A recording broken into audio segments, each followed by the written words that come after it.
Welcome to the Talkback podcast.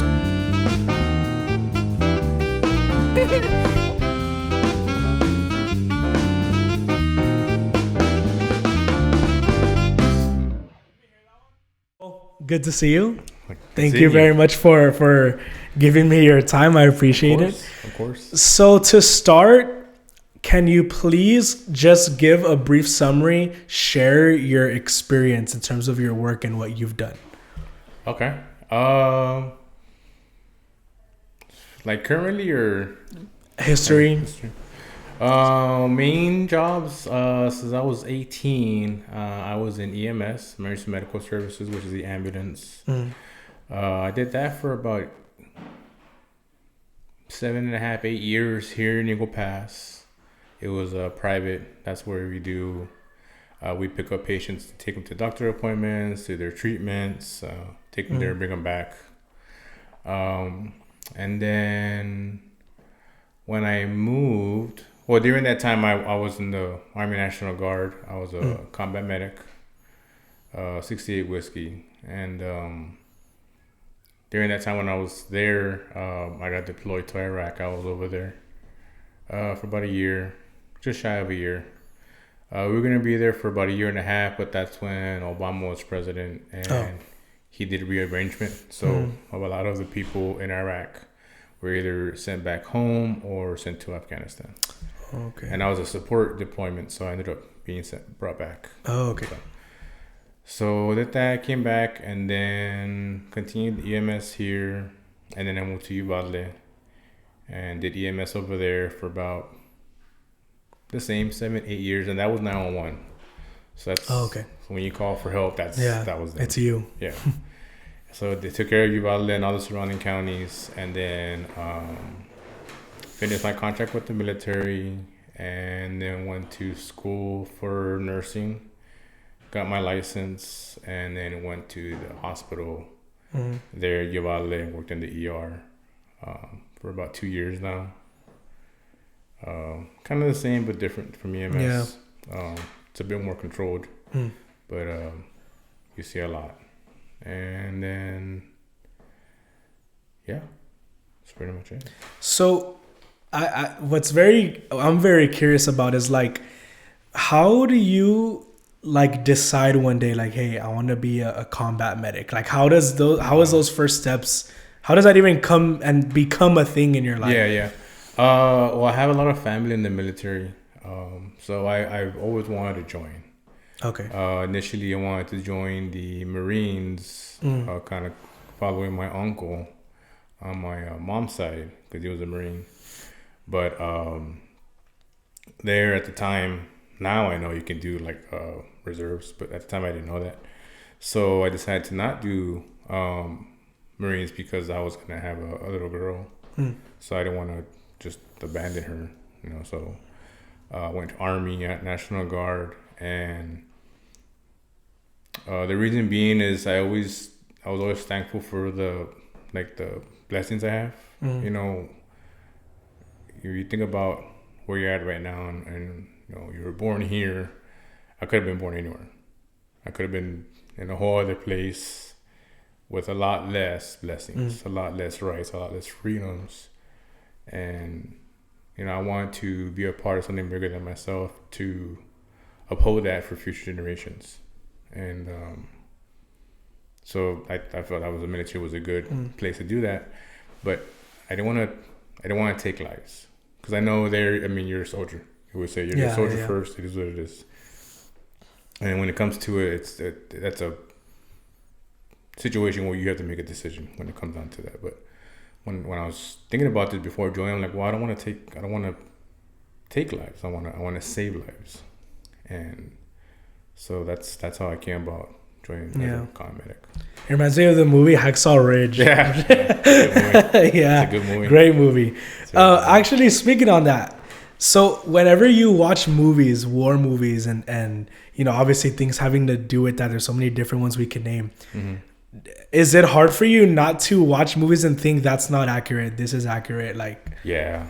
There's a lot of movies that after seeing the real stuff, it's like, yeah, that's not how explosions really look like, or that's not how ricochets happen, or that injury is not really like that because you were too close to, say, a wall. Like, that's how it's supposed to happen, but you were too far. Like, I'll see, because I already seen things. Yeah. So it's like, that doesn't make sense. But then I'm like, oh, boy, this is Hollywood. It's, yeah. Yeah. Which makes sense. So, yeah, kind of. And then there's other one where it's like, certain tragic stuff is like, I don't really want to watch that. Oh, okay.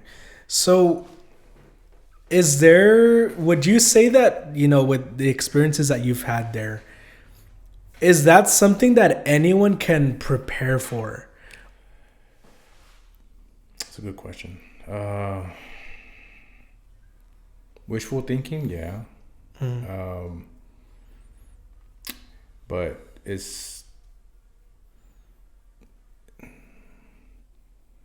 I think the biggest thing you can do for that would be to take care of your mental health. Keep that in check. Once that in check, if you keep that in check and just don't let that go bad, then I think you'll be all right. Everything else, I think, in comparison to that, it's not a big deal.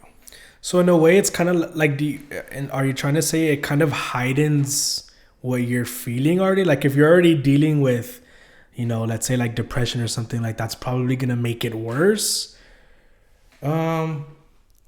Yeah, I think so.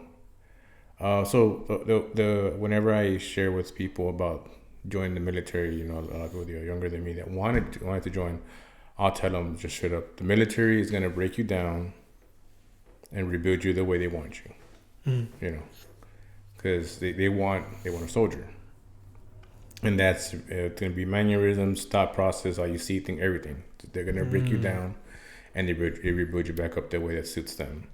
So that's why I say it's very important to take care of that mental health. As long as you take care of that, everything is fine. But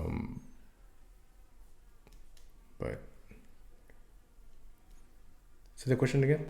So, well, because no, you answered the question. Yeah. Like, but what comes to mind, and from what you're saying that I'm hearing, is like, it's definitely, and you can correct me if I'm wrong, it's definitely not the physical part of things that you feel like not anyone can do this. Is it way more mental? That's like, yeah. Physical. I mean, if you just eat and work out, you'll be fine. If you're not in shape, then they'll get you in shape. It kind of sucks. Yeah. But they'll get you in shape. How were you when you first got in? Were you pretty in good shape? Or? I was in pretty decent shape. I worked out a lot. And I was very athletic, so I was in pretty decent shape, and I didn't struggle too much.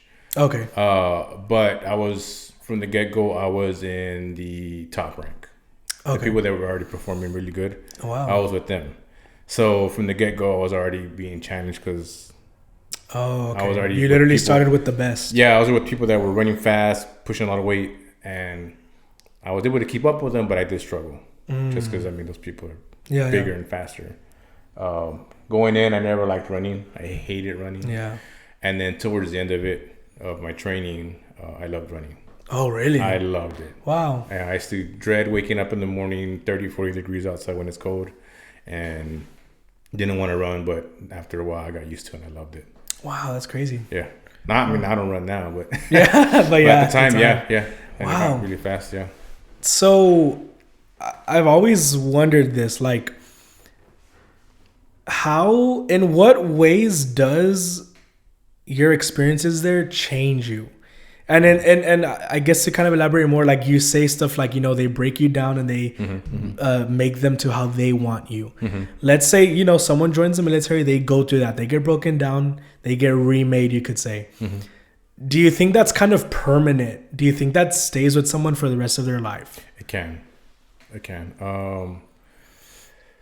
You, for lack of a better word, you get institutionalized. So because you have to think a certain way, you have to approach it a certain way.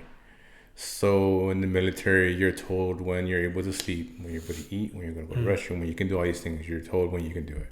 You have certain time limit, time frame. Just so. I mean, if you just wake up, you're gonna be told. You already know what you're gonna have to do because you're gonna be told. So you don't really have to think about anything. Yeah. You just go. Gotcha. Coming back out to the civilian side, that's not like that. Yeah. I mean, you have a lot more freedom, but you need a lot more dedication. So it's kind of like, well, what do I do? Yeah. I don't know what to do. Well, you can do whatever you want. And sometimes when you're presented with so many different opportunities, you get frozen. Yeah. You're like, yeah, I have so much. There's so much I can do, but then nothing catches your eye because it's so much. Yeah. So that's something that. It reminds me. I really don't want to say it's the same thing at all, but I've heard a lot of similar stories when it comes to people that were in jail. Oh yeah, absolutely. Same thing. I hear, like, I've heard people where they say like they're in jail forever. They're free. They have, like, for example, they'll wake up and they always have to have their clothes right next to their bed, like stuff like that. That it's really crazy. I've also heard, and I don't know if this happens in the army as well, where for some reason, I guess because in jail things are more valuable, they become a lot more protective of their stuff. Like if it's like a snack, they're way more like, I can't share this. Like I can't share this with you, because they're so wired to think this is like a scarcity for me. I can't just go to the store and get this. So I don't know if there's a similar aspect to that with people that are in the military. Not stuff like that, like chips or like ramen noodles or stuff like that in jail, but cigarettes are always a good thing. I smoked a lot at the time, and I always made a joke with my soldiers, like, if you ever get hurt, let me know now what you smoke. So I'll carry a pack of menthols on this pocket, and I'll carry a pack of regulars on this pocket. So I'll give you a cigarette while I'm trying to fix you. That was a running joke that we had. Yeah, it's funny. But cigarettes are usually a good currency.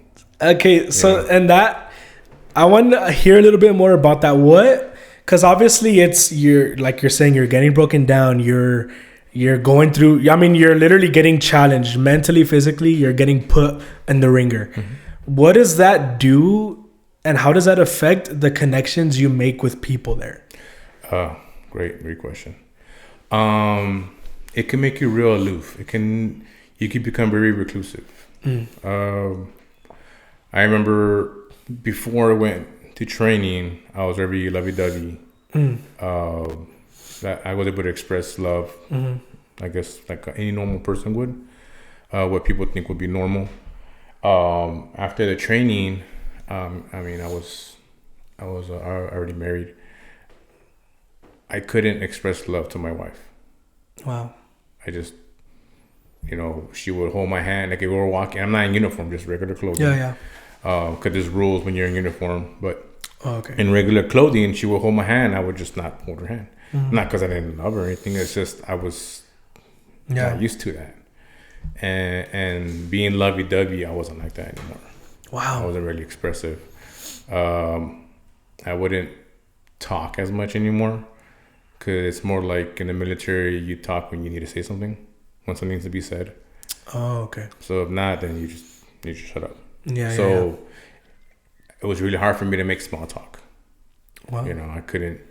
Something as simple as, say I'm waiting in line at HEB for something and somebody wants to spark conversation. That's the hardest thing for me to do.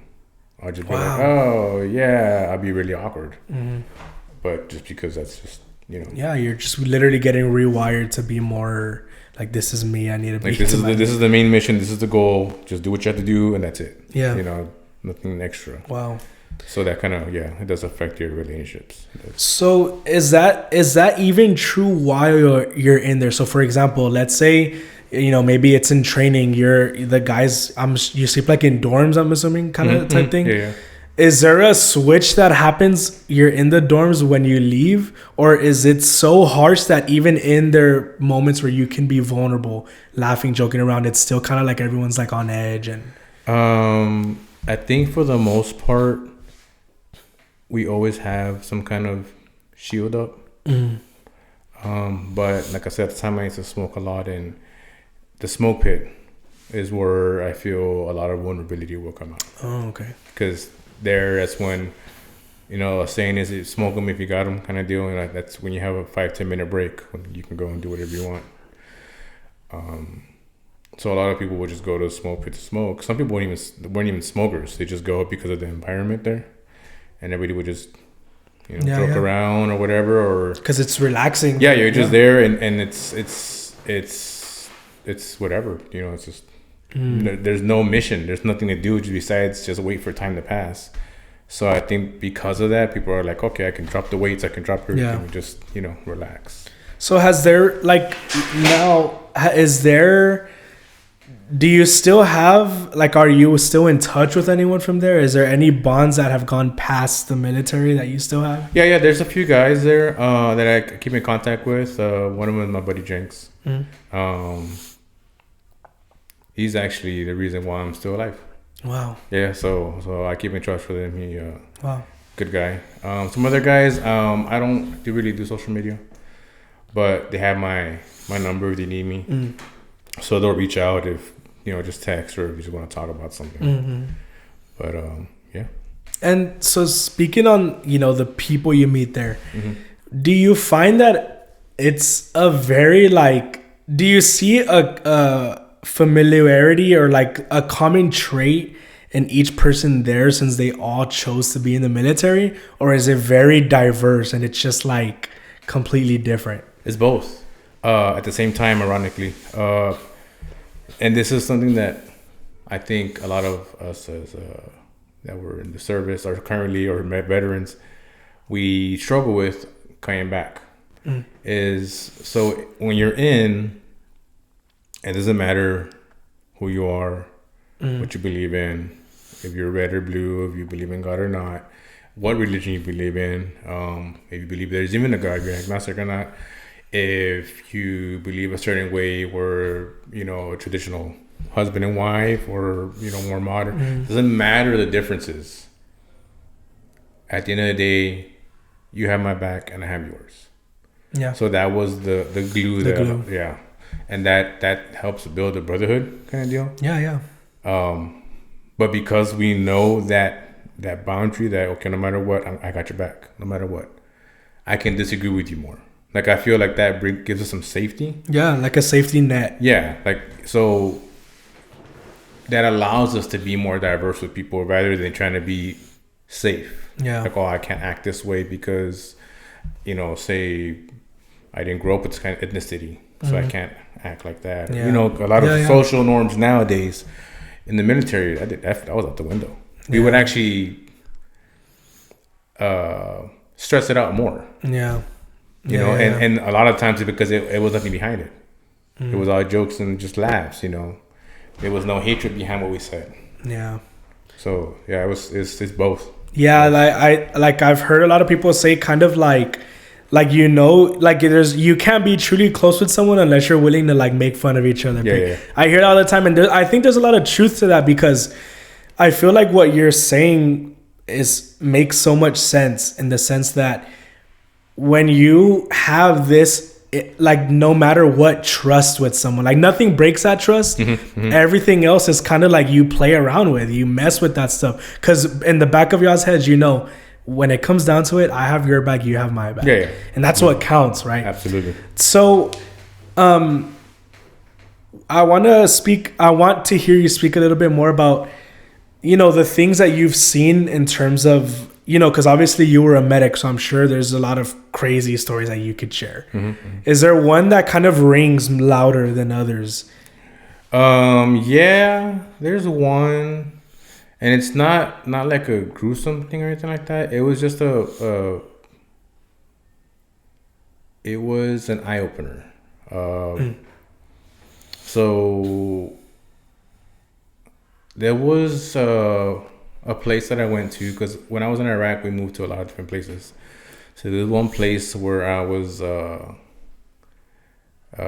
tending to prisoners. Okay. And I wasn't not the famous one where they're beating people up. Not that one. I forget what it's called, but not that one. Somewhere, because that's a real infamous one. Oh, wow. I wasn't there, not that one. But where I was at, we housed like actual terrorists. Like, these were people that were caught in the action.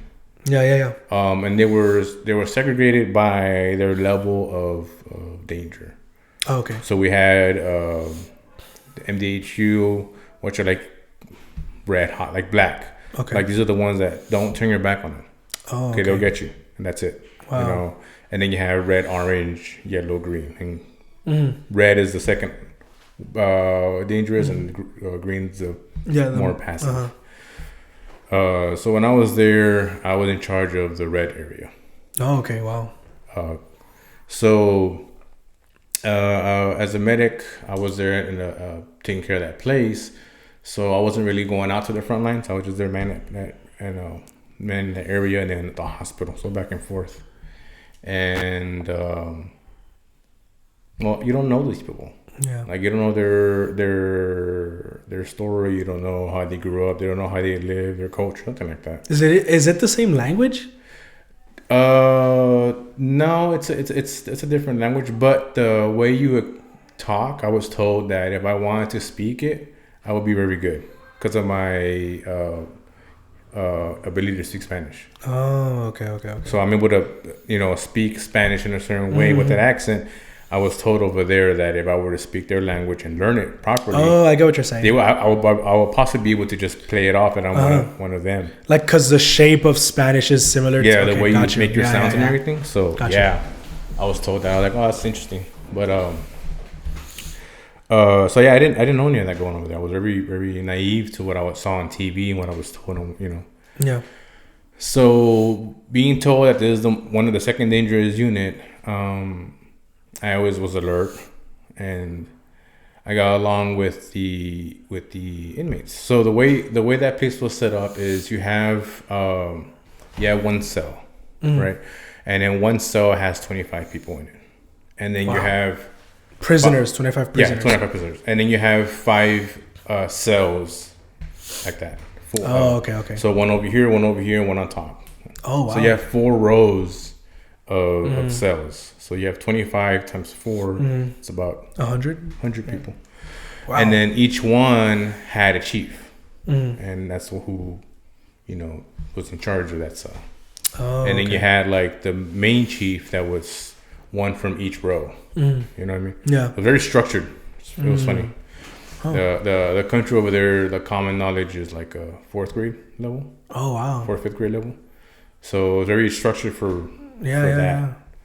But so I got along very well with the chiefs, and they treated healthcare personnel different from everybody else, because they saw treatment as a status. So, for example, if somebody sprained their ankle, they would love to have crutches. Really? Wow. Because to them it was a status thing. Like a wheelchair, even better. Oh. Had meds on. It was a status thing. Because not anybody can have access to that? Is that why? I think so. Like, it wasn't a common thing. Yeah. So to them, like, oh, I got this. It's a status thing. I guess to us over here in America, shiny cars or, big houses, to them it was just, oh, I got this, I got that. Yeah. Nobody can get it, But it was a status thing. So they always treated us real nice. But we were able to see both sides, the nice side and then the mean side that they would talk with people or amongst themselves. And anyways, so the eye opener for me was there was an incident that happened, and before it happened, one of the chiefs, I was doing like a sick call, like checking them out, like seeing if anybody needed help or feeling sick or whatever. And one of the main chiefs, he's like, "Hey, doctor," that's what they refer to as medics over there, because they saw us more than the actual doctors, so they would just call us doctor. Yeah. So he was like, "Doctor, you are a good person. Don't come tomorrow." Dang. I was like, "What?" It didn't hit me. I just like, what? And like, yeah, don't come tomorrow. I forgot about it, to be honest. Because we worked like nonstop days. I think over there I had like maybe a day off every 4 weeks. Just worked every day. Wow. Yeah. I mean, so it was, I honestly just forgot about it, and I ended up going back the next day, and that incident happened. So they had to have a massive lockdown, but that really opened my eye, because I was like, I don't even know this guy, right? And he tried to kill like Americans, and he's telling me, hey, don't come. He was trying to help me.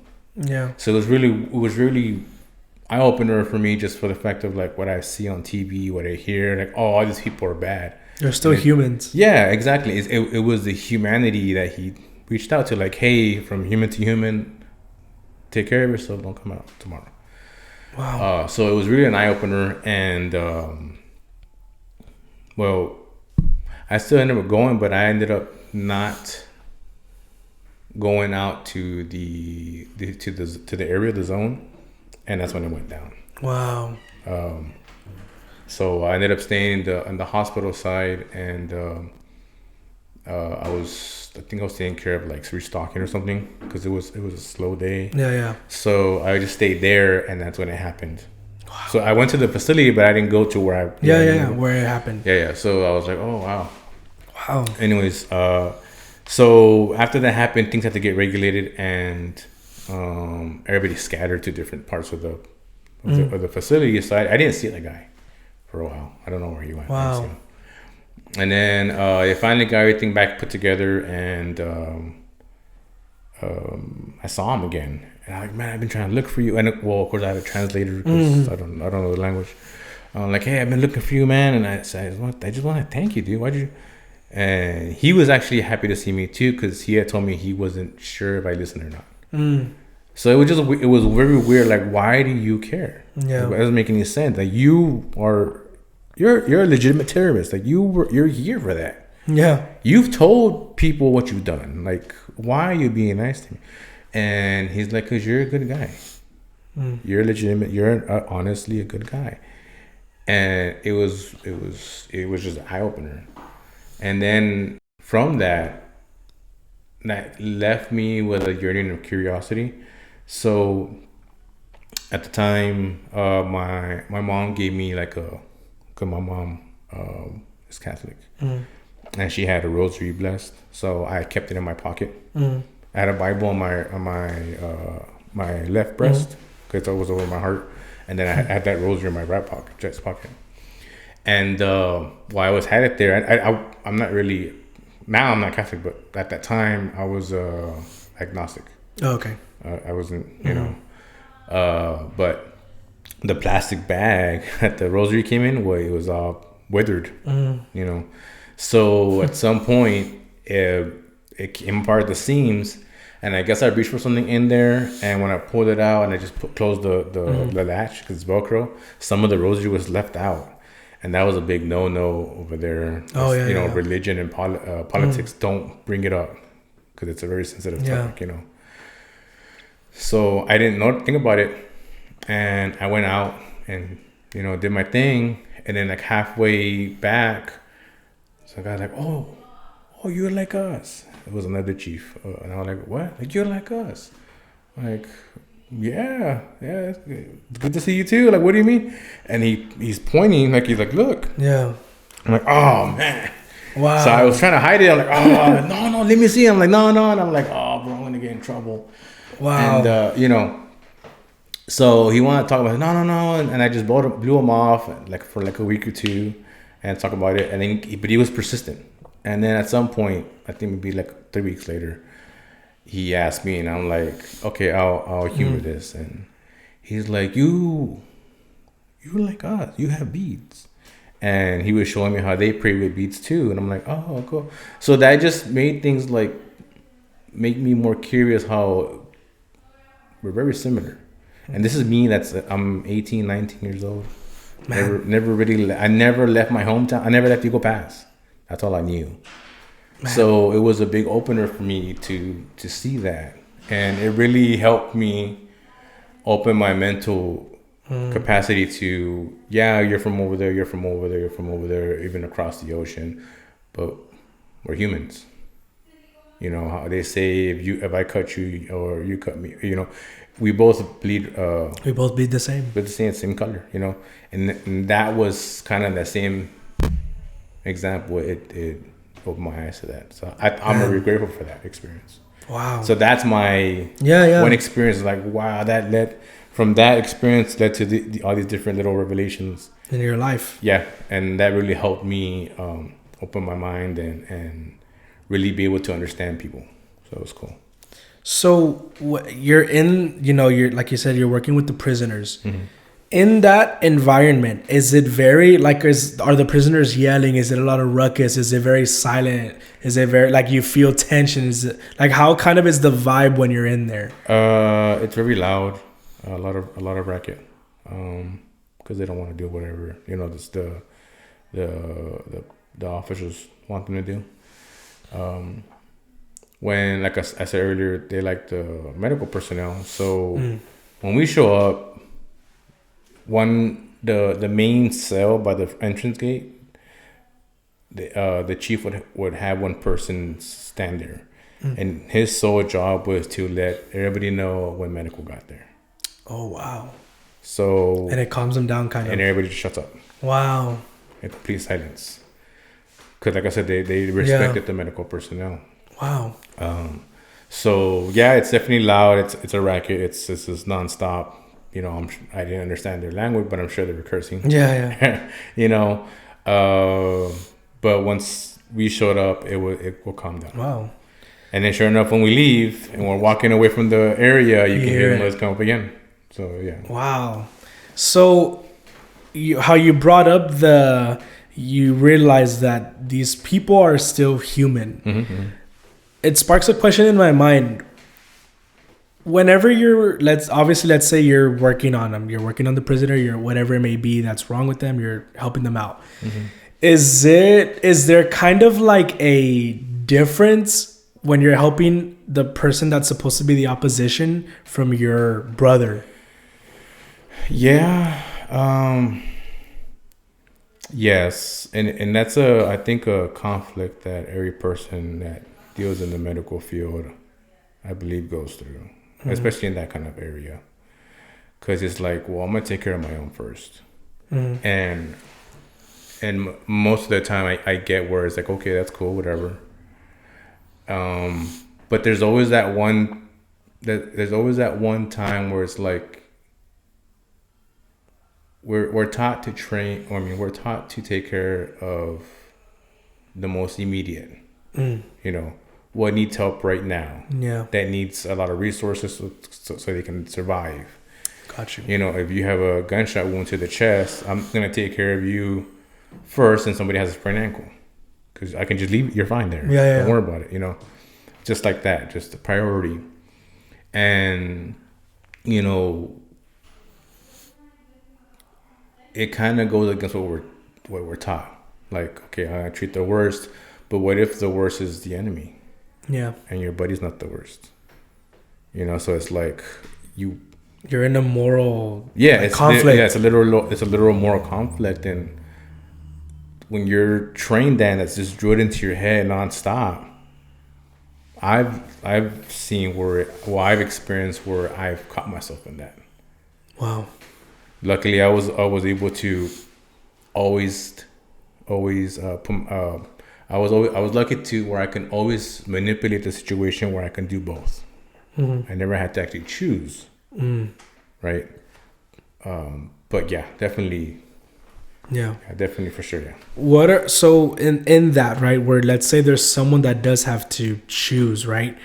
What have you heard from maybe other medics that were there in terms of a situation where this applies? That moral conflict, what are some things that you've heard?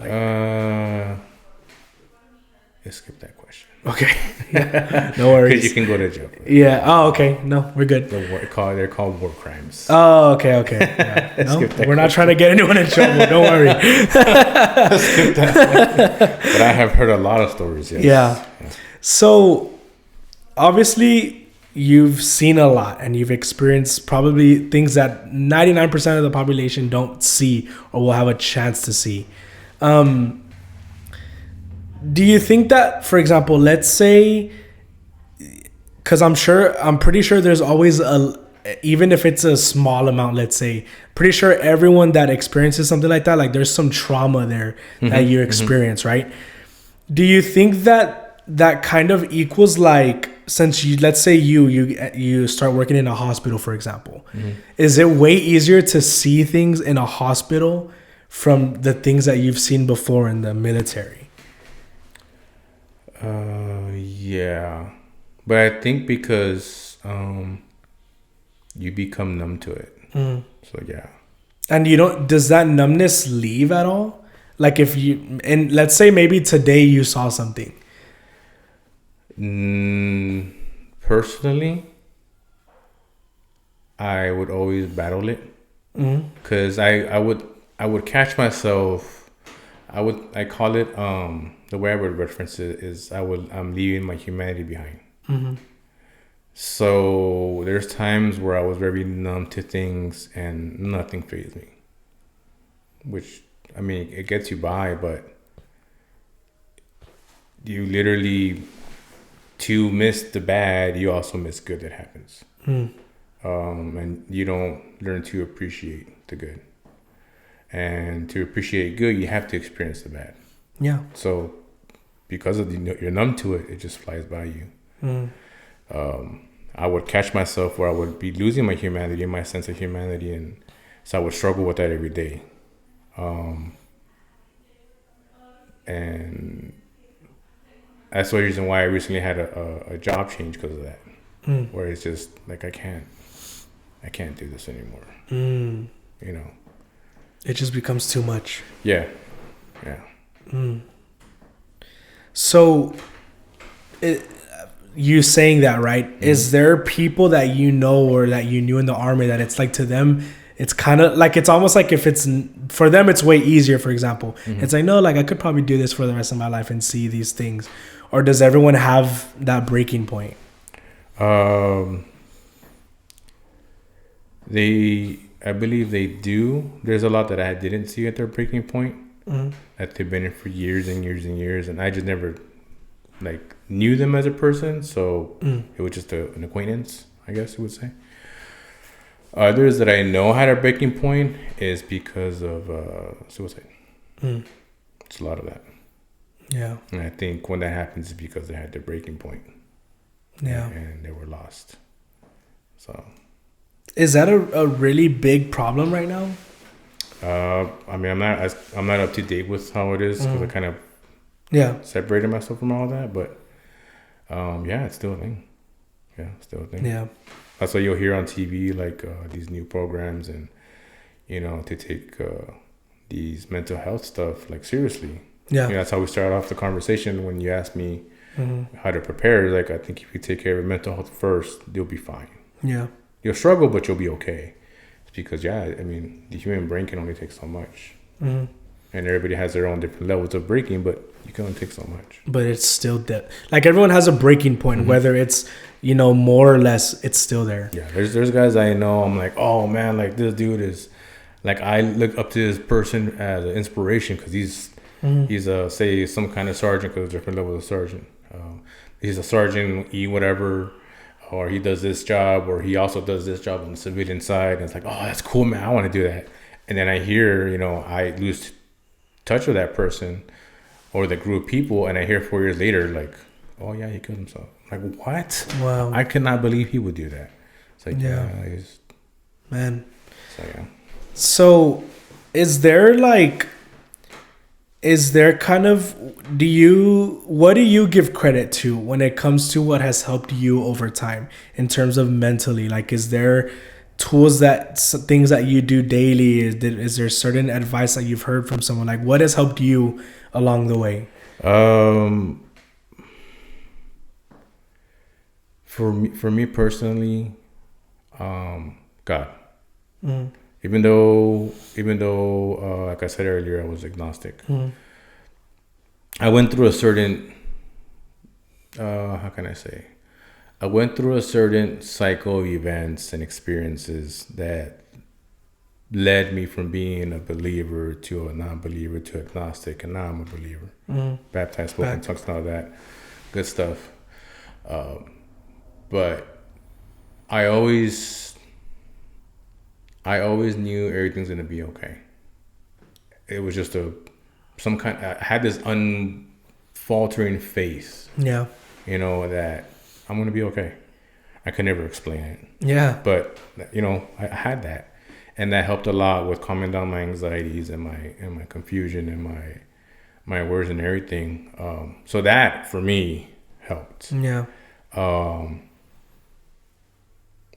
Having a buddy, just to talk to, is definitely very helpful. Like I mentioned earlier, my buddy Jenks. I don't even remember how we met up. We were not in the same unit, and then before deployment, we ended up joining units, and that's how I met him. And then he smoked and I smoked, so we just ended up meeting in the smoking pit. And then we just ended up getting along like that. And he is the reason why my marriage stayed together over there while I was in Iraq, and why I came back alive. Wow. Just because he was there. So having somebody to talk to and just open up to them, as long as you have one person, I think you'll be all right. And is it kind of hard? You're talking about that person. Is it hard if that's a significant other? Like a wife, girlfriend? Like in the military? What do you mean? Yeah, like you're saying that his name's Jenks, yeah. His last name is Jenkins. Yeah. Jenks, yeah. So he's the guy that you kind of look to, you seek whether it's just letting something out. Yeah. Do you think that it's kind of different if it's a spouse? Would you recommend? Yes. Especially if they don't know the experience. Yeah, so that's probably the main things relate. Because they don't understand. They don't get it. Yeah, definitely. That is what causes a lot of problems in marriages when one goes through that kind of experience and one doesn't. It's so different that you just can't comprehend like what this person went through, and so you're struggling trying to find a way to help them, but you don't know how to approach it, and the other person is struggling because they want to get it out, but they can't release everything because it's not a guarantee that you'll catch them because you don't know how to approach it. Yeah. So yeah, definitely somebody that goes the same way, goes through it like you did. Yeah, for sure, it's easier. So you fast forward, you end up deciding, I want to work in a hospital. You were an RN, right? Yeah. I want to be a nurse. Is that common with medics in the military? Because my first assumption would be after the military, they would want nothing to do with what they used to do when they were in the military. Yeah. Yes. Even in EMS. Yeah. I got my EMT through the military. Okay. But a lot of the people in EMS that I met were all prior service. Not everybody was a healthcare specialist. It was a proper name, but combat medic. But a majority of them were. And then as a nurse in the ER, a majority of people were veterans. Oh, wow. I didn't know that. Yeah, I was surprised. It was something I learned. Like, oh, yeah, so-and-so was the Navy and the Marines and the Army and the Reserves. I'm like, oh. Wow. It makes sense. But why is that? Is it just they're just good at it, so they're like, I'll just continue? Or I think so. I think the fact that working in the medical field, especially like in the ER, you have to be able to handle a lot of things. So just the experience of how the military breaks you down, builds you back up, helps with that. And then in the medical field, it's like, okay, everything has an algorithm. If this happens, you do this. Okay. If this happens, you do this. You see the patterns kind of. Yeah, so it's all algorithm, all patterns. So I think that's very similar to the military. Like you're told this, you do this. You're already expected to do this, so you're going to do this. There's no veering from the path. You just do what you have to do, and that's it. Yeah. So I think the medical field is very similar. Yeah. Because it's very like right or wrong. Like what's right. You know what's the right thing to do, no matter what's not as subjective as other careers could be. Yeah, absolutely. Yeah, that makes a lot of sense actually. So you obviously, like you said, you especially like in ER, there's probably a lot of high stressful moments and things like that. Yeah. Is it so hard to the extent that when you went from the military to an RN, is it still very hard? Does it become easier for you, or is it just kind of like a different type of stress? No, I think it's easier. Yeah. Hospital, it's more of a controlled area, place. I would go as far as to say that trauma that I would see as EMS 911 was more traumatic than what I would see in the ER. Because over there is like you don't know what you're gonna. You might go into a house. They call 911 and say, "Oh, a third party caller saw somebody fall in their yard, and they called it in. Can you go check?" So we go, and that fall can be, "Oh, they had a heart attack." Yeah. You don't know what you're gonna walk into. Wow. And the hospital, it's a bit more. You know what you're getting more or less. Yeah. Yeah. I mean, they walk in, so they're like, okay, well, they're at this level where they can walk in, or they come in through EMS and they've already been taken care of somewhat. So it's a lot more stable. And you probably know more what you're literally going to have to do. Yeah. So it's a bit more controlled in the hospital. Nonetheless, you can still get very traumatic stuff, but I think it's a bit more controlled. So like with those three things, RN, EMS, military, what has been your favorite? Oh, I think it's hard to pick. There's a lot of great memories from all of them.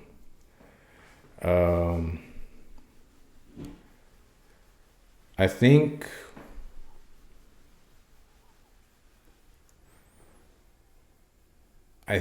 the EMS one I would have just a hair above the rest, and that's because that one I had the opportunity to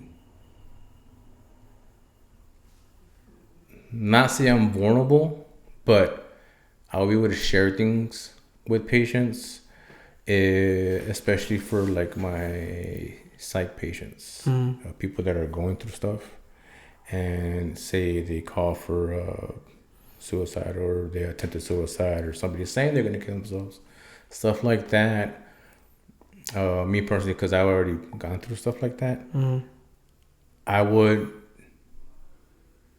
And how would I word this correctly? Because you're not supposed to do that to patients. It's a legal thing. Oh. But I would put it in a way it's like don't give up. Oh, okay. In some form or fashion, I would express it in a manner where it's like, don't let go.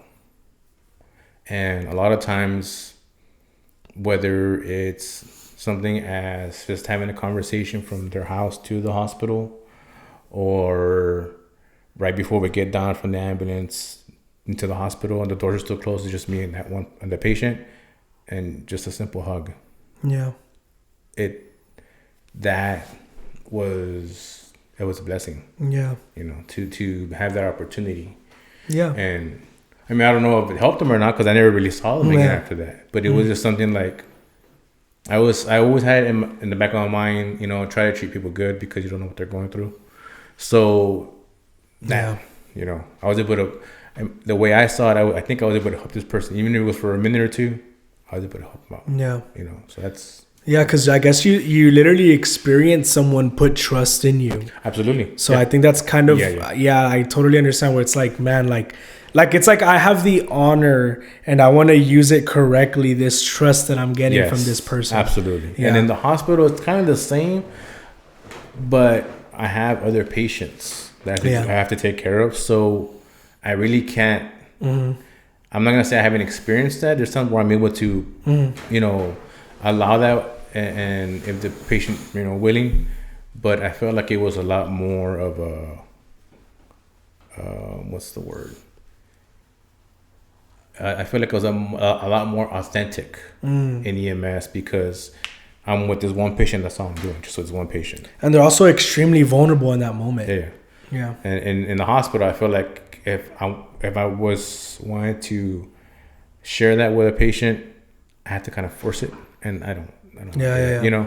So I feel like in EMS it was a lot more authentic, because it just naturally came out from the patient, yearning for this kind of reaction, and I can talk to them. So in your experience, right, you've obviously worked in different areas.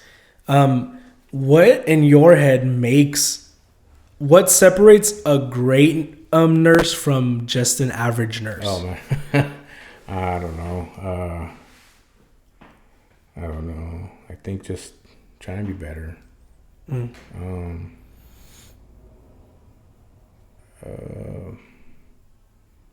You know, it's and like you said earlier, people are vulnerable, and you're seeing them at their vulnerable spot. You know, so you gotta think outside of the box. You gotta take a step back and look in. Yeah. You know, if I took care of patients all day that had abdominal pain, I don't want my 10th one to be like, oh, what do you want? You know, because that's their first time. Yeah. It's already been my 10th time, but that's their first time. And we're not going off how I feel. It's about how they feel. So I think that something like that, you know, it really makes you, I think, strike a chord with patients. Because it's not so much, I think the way I see it is not like, oh, he saw so many patients this quickly and he took care of them. I think it's more like he saw many patients and he had an impact. Yeah. And that's how I see, oh, that's a really good nurse, you know, they could do that. So it's kind of less of like you think what kind of makes a nurse stand out is less about the knowledge that they have. It's kind of more of how they're with the patients themselves. I think so, like the connection. And of course, obviously, it matters. Not. I'm not saying you gotta do your job. Yeah. You gotta take care of them, absolutely. Yeah. But I mean, you can be a robot and do it. And you can be a human being and do it. Yeah. So I think that connection is what helps for sure. I think that helps put that person just at the next level. Yeah.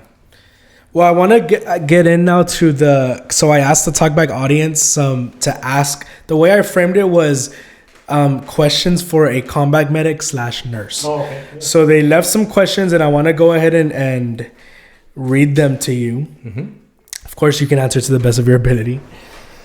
So the first question is, how did you not take the weight of your job home? Oh, man. I did. I would. And bless the Lord that that God was there for my wife and my kids. But I did. I would.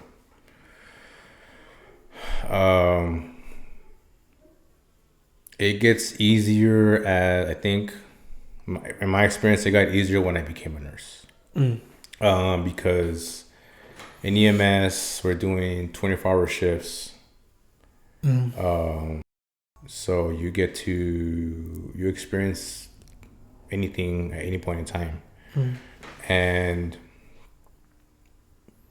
in the hospital, it's like, well, there's your 12 hours and then you're done, you go home. So I think it's easier in the hospital side to kind of just let it go. But I definitely took it home a lot. Definitely did. Yeah. I was very reclusive at home. So it's hard. Yeah. Next question. What was the hardest part emotionally about being a medic?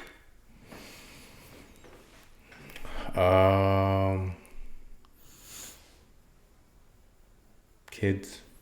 I think because I'm a father as well. Yeah. But seeing things that have happened to kids, it knocks me down, and man, it keeps me down for a long time. Yeah. Like I said, I have a unyielding faith.